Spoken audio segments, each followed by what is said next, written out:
Sure. Even as a kid, my dad made me a DJ on Okay. Sundays. I would have the nickel, dime, and quarters to put on top of the needle, so that it would skip on the vinyl.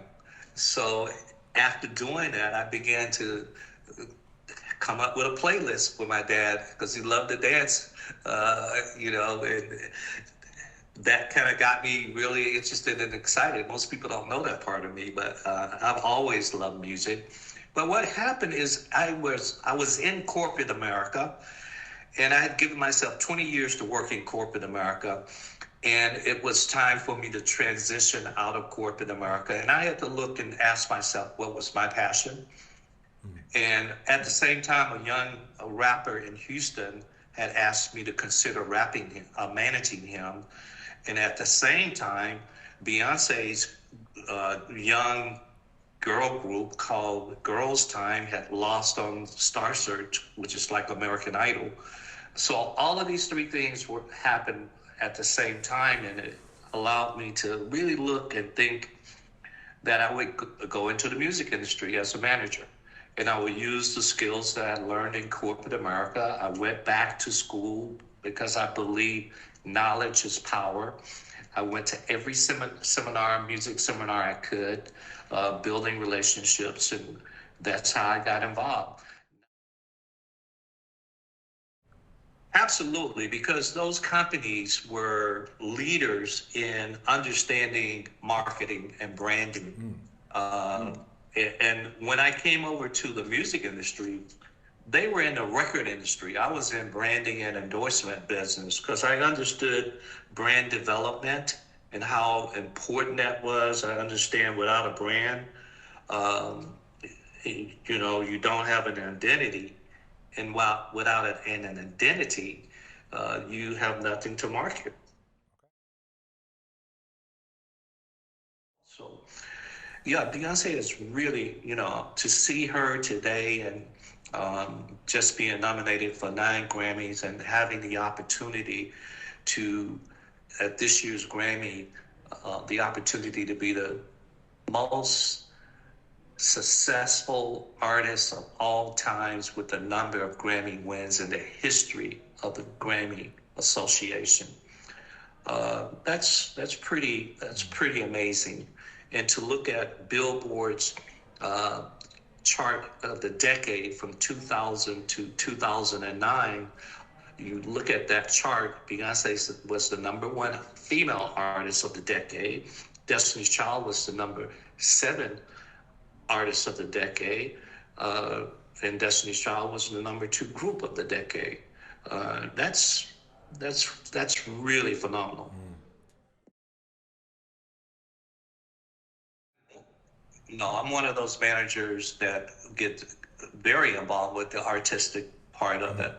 Um, I tend to work with artists that are just starting out. Okay. Um, I like to work with undeveloped, young, new artists. I have worked with uh, Earth, Wind and Fire and OJ's and Shaka Khan, but for the most part, I've worked with new artists and younger artists, and that whole artistic, helping them to understand the process of writing a song, the process in the studio, the process of on the stage, and understanding how to become an entertainer versus a singer and rapper Mm. is two different things. Absolutely. I get really involved in that. And in some cases, even like with Destiny's Child, one of their number one songs I co wrote with them, Survivor. It starts with me.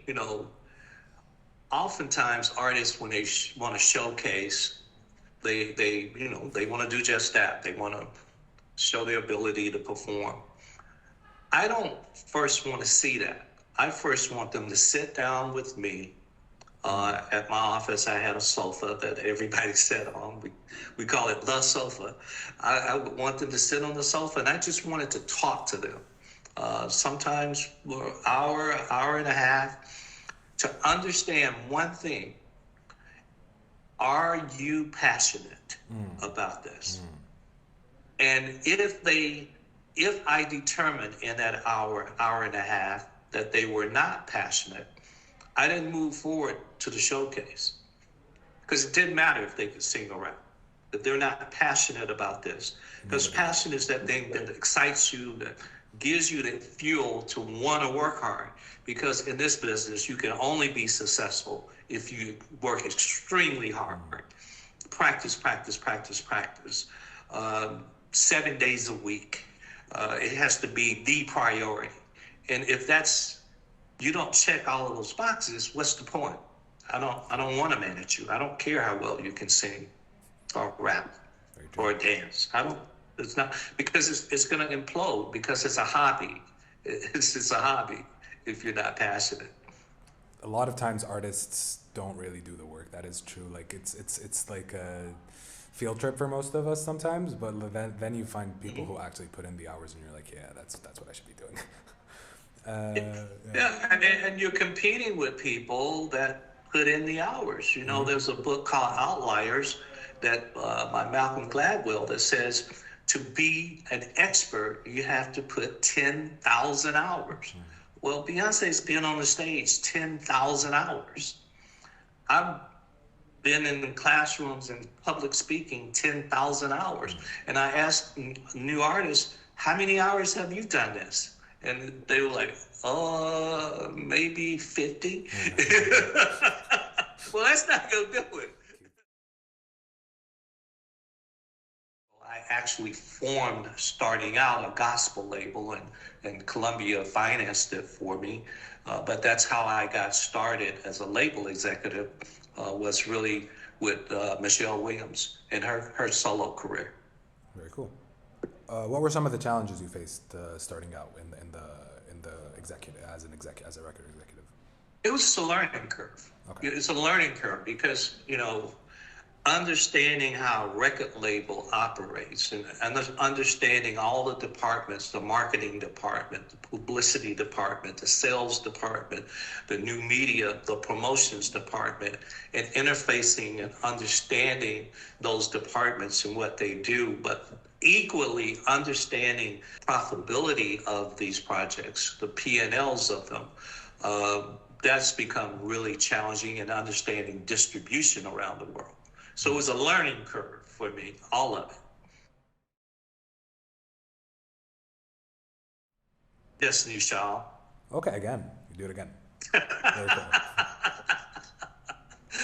That's who I would want to manage. What is it about that dynamic that has stood out to you? And for the record, I am still officially Destiny's Child manager and daily with Columbia and Sony. I'm interfacing with them on licensing and other types of things. But Destiny's Child was very special, having the right sound, the right image, the right passion, the right work ethics, all those things, and extremely humble, good people, and all those attributes made a perfect storm for success. So, and having ability to watch their solo careers grow.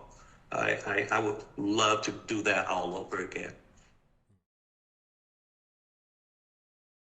Well, my expectation is really one of excitement, one of learning a lot about the culture, a lot about entertainment. Where are you today with the infrastructure for music and arts? Entertainment is important as we have a whole population of young people.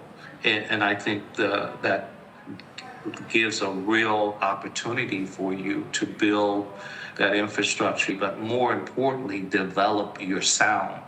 Because it took Africa years, for example, to build a sound. And at first, like most continents and countries, they want to sound like America. When today in America, the hottest sound is Afropop and Afro beats.